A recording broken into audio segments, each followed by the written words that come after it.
Masalah saudara. Dah cantik dulu kita, sebab itu saya katakan, waktu kita di luar kerajaan, kita jadi pembangkang, dah elok dah. Kita dah mula menimba pengalaman. Warga UMNO dah tahu diri, dah sedar diri bahawa kita ni kalah dan kita harus membina kekuatan semula, membuat penyatuan ummah, menyatukan sama antara UMNO dengan PAS. Tetapi kita meredakan perpecahan. UMNO sendiri pun terperangkap. Ahli Parlimen UMNO begitu mudah terperangkap dengan silau dalam kilauan. Dengan jawatan yang ditawarkan scheme of thing, dapat jadi menteri, berlumba-lumba, hanya memikirkan soal kepentingan diri. Alasannya kalau jadi menteri boleh bantu rakyat. Sejauh mana? Sejauh mana kawasan yang diwakili oleh menteri-menteri daripada UMNO ini dan telah pun melaksanakan secara tuntas untuk rakyatnya? Saya nak tanya, mana kawasan-kawasan yang timbalan menterinya datang daripada UMNO yang menyantuni rakyatnya? Zero. Saya cakap terus terang, sebab saya mendapat kiriman, sama ada daripada Kota Tinggi ke, sama ada daripada Tinggi Johor ke, sama ada di Pahang ke, yang jadi GSC dan sebagainya. Jadi jawatan GSC itu bukan untuk membantu rakyat, tak ada untuk mendapat gaji besar. Akhirnya Yang Muhammad Teguh Razali merasakan dalam keadaan begini tidak ada semangat kejituan, meletakkan kepentingan diri. Sebab tu menurut jurucakap pada gagasan Pekembar ni, iaitu Datuk Seri Abdul Rahman Maidin, terdapat jawatan kuasanya terdiri daripada Nur Ali Nordin, Nur Halim Hashim, Amirul Ismail dan Abdul Muiz Jaafar Tani. Dan mereka mengambil inisiatif ini demi kepentingan rakyat. Sebab merasakan bahawa melihat rakyat semakin tertipu oleh percaturan politik mereka yang berada di anjing kuasa sekarang ini. Mereka dapat jawatan daripada UMNO. Yang melompat tak usah cerita lah, macam katak, macam kera, macam lontong perangainya tu, itu okey lah. UMNO dah terima. Sebab itu dari awal lagi saya menyatakan bahawa saya tidak bersetuju UMNO untuk menjadi kerajaan dengan kedudukan kita cuma ada lebih kurang 38 kursi saja. Daripada asalnya kita menang 54 kursi, mereka melompat, bertambah kecil. Kita menjadi semakin kecil. Dalam kita kecil ini ada pula berlaku pengkhianatan, ada berlaku lompat melompat. Sebab itu yang Muhammad Presiden UMNO menyatakan bahawa beliau tidak akan lagi mudah percaya untuk bekerjasama dengan parti-parti lain yang tidak ikhlas.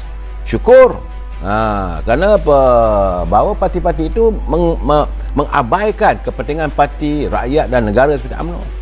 Yang menurut Datuk Seri Zahid, dia kata sebarang kerjasama yang terbentuk perlulah berpaksikan kepada analisis mendalam tentang manfaat kepada Malaysia dan masyarakatnya. Ini tuntutan yang harus dilakukan. Benar saudara, kita UMNO ini sekarang ni semakin teruk. Ingatkan bila dah ada Perdana Menteri daripada UMNO tu, maka sayap UMNO tu berkembang. Betul, UMNO sudah pun dilihat menjadi mentadbir di anjung kuasa di sepedana. Tetapi saudara jangan lupa, the price is too high for UMNO. Nilai harganya terlalu tinggi untuk mengizinkan UMNO menjadi teraju di anjung kuasa di sepedana. Sebab rakyat melihat sandiwara politik masih terus diperlihatkan. Dan sandiwara politik itu dilihat terdiri daripada persembahan para badut-badut yang membuat lawak bodoh. Yang buat lawak bodoh pun tidak kelakar saudara. Menteri-menteri yang ada tu, saudara lihatlah sendiri.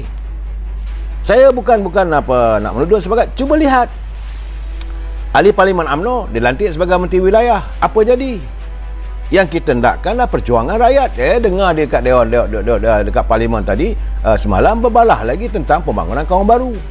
Yang lain tak ada gambar dia yang naik besar. Jadi inilah saya katakan lawak-lawak yang rakyat semakin jelek.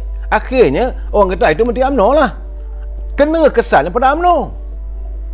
Ternyata bahawa pelantikan Datuk Ismail Sabri, dia tidak mampu menghentikan polemik dan krisis politik yang berpanjangan. Dia tak mampu menyelesaikan masalah UMNO dengan PBM. Bila dia dilihat akur, memang pun saya dah bercakap bahawa dalam keadaan sekarang ni kedudukannya dalam keadaan rapuh, tak dilayan PBM ini, maka akan runtuh kononnya. Tapi kalau dia bijak, kalau dia menyantuni bagaimana rentak politik berpencak bersama-sama dengan nasihat daripada Datuk Seri Najib, nasihat daripada Yang Muhammad Teguh Razali, nasihat daripada Presiden UMNO, dan menyantuni buat satu jajaran baru dengan pimpinan daripada PKR, dengan DAP, dengan Amanah, saya rasa beliau akan kekal, tidak ada perlu ketakutan, dan teruskanlah, laksanakanlah visi yang selama ini diperjuangkan oleh UMNO. Walaupun kita adalah orang yang paling kecil, jumlah yang sedikit, tapi tidak. Jadi terperangkap dengan itu, dia diburu oleh bayang-bayang ketakutan. Kalau tidak menyantuni kehendak daripada PBM, maka beliau akan tumbang. Sebab itu bagaimana kata Tajuddin, dalam tempoh 30 hari, kalau tak menyantuni, maka beliau akan tumbang dan kita akan dapat lagi Perdana Menteri baru. Jadi ini antara orang-orang yang diburu ketakutan, mereka yang diburu oleh bayang-bayang sendiri. Saya melihat bahawa harga terlalu mahal yang dibayar oleh UMNO kerana menghantar Yang Berhormat Datuk Seri Ismail Sabri sebagai Perdana Menteri. Akhirnya apabila beliau gagal melaksanakan impian dan harapan UMNO, impian rakyat, maka UMNO terpalit. Jadi dalam keadaan ini, apakah wajar UMNO bergembira hanya kerana Perdana Menteri datang daripada UMNO? Wajarkah kita? Sedangkan masalah COVID tak selesai, masalah rakyat belum dapat disantuni. Elemen macam mana nak laksanakan pembangunan? Boleh dah buat pengumuman dah cantik, tapi bagaimana dia punya agensinya, aturan macam mana saluran makanan, saluran bakul makanan, bantuan prihatin rakyat tak selesai lagi.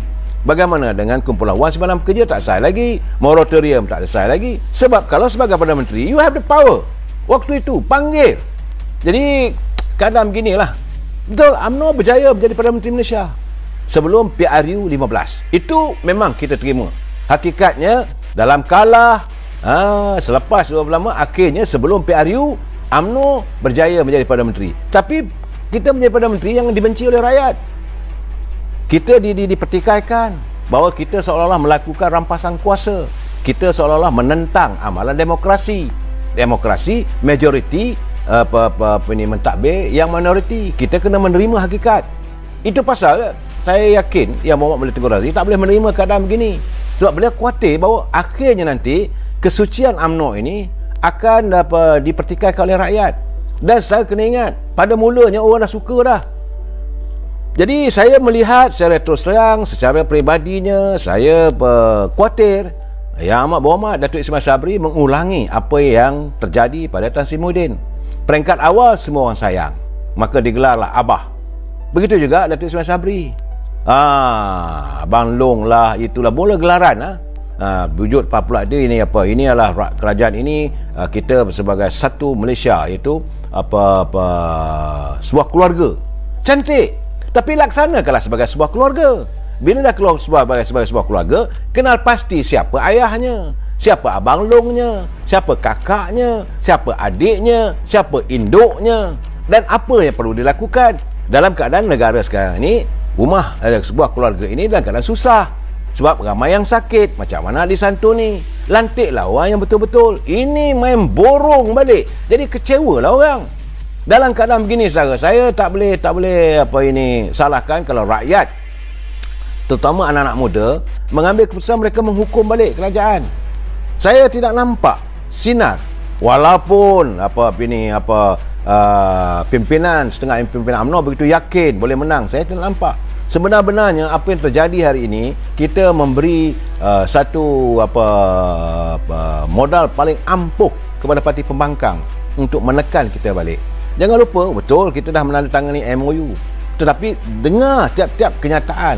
Apa kata Mat Sabu, apa kata Lim Guok Eng, apa kata Anwar Ibrahim, apa kata pimpinan dalam PKR, apa kata pimpinan dalam Amanah, dengar apa kata Khalid Samad.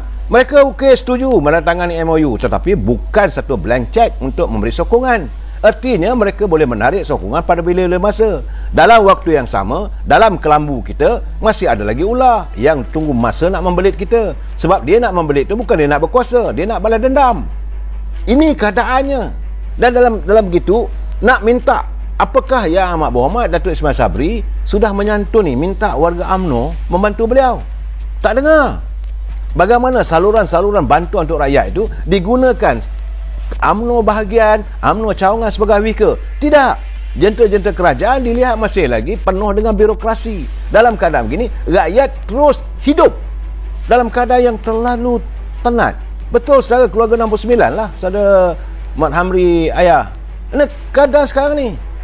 Saya berharap Mudah-mudahan dalam waktu terdekat ini, sedang Parlimen masih bersidang lagi, kita tunggulah supaya Parlimen hari Isnin nanti ada sesuatu untuk rakyat. Rakyat menanti dengan penuh pengharapan persidangan Parlimen. Untung nasib rakyat dibela, untung nasib rakyat dibicarakan, dicari formula. Apa caranya? Jangan lagi berantakan orang tua ni, masih lagi politik. Kita bincang lagi malam besok. Wabillahi taufiq wal hidayah. Assalamualaikum warahmatullahi taala wabarakatuh. Selamat malam.